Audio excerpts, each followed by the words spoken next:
নতুন উপদেষ্টাদের নিয়ে জনগণের অনাগ্রহ থাকলে তা খতিয়ে দেখা হবে বলে জানিয়েছেন অন্তর্বর্তী সরকারের উপদেষ্টা মাহফুজ আলম। আর জুলাই গণঅভ্যুত্থান ফ্যাসিস্টের ভিত্তির উপড়ে দিয়েছে, এজন্য অনেকেই ভীত বলে জানান কবি ও চিন্তক ফরহাদ মজহার। টাঙ্গাইলে মাওলানা আব্দুল হামিদ খান ভাসানীর মৃত্যুবার্ষিকীর আলোচনায় অংশ নিয়ে এসব কথা বলেন তারা। টাঙ্গাইলে মাওলানা আব্দুল হামিদ খান ভাসানীর ৪৮তম মৃত্যুবার্ষিকী উপলক্ষে আলোচনা সভা। এতে অংশ নেন কবি ও চিন্তক ফরহাদ মজহার, উপদেষ্টা আসিফ মাহমুদ, সজীব ভুইয়া ও মাহফুজ আলম। উপদেষ্টা মাহফুজ আলম বলেন, জনগণ নতুন উপদেষ্টাদের বিচার করবে তাদের কার্যক্রম দেখে।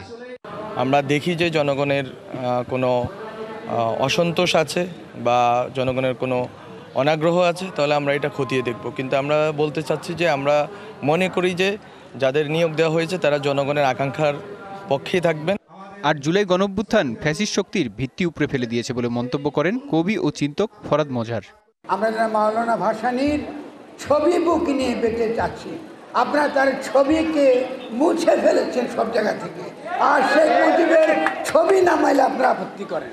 জুলাই গণঅভ্যুত্থান মূলত সে ফ্যাসিস্ট শক্তির যে ভিত্তি, এই ভিত্তিকে উপড়ে ফেলেছে, এই জন্য অনেকে ভীত। একই অনুষ্ঠানে বিভাগীয় ও জেলা উপজেলা পর্যায়ে ক্রীড়া সংস্থাগুলো পুনর্গঠনের কথা জানান যুব ও ক্রীড়া উপদেষ্টা আসিফ মাহমুদ, সজীব ভুইয়া।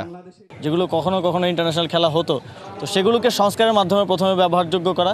DBC news desk.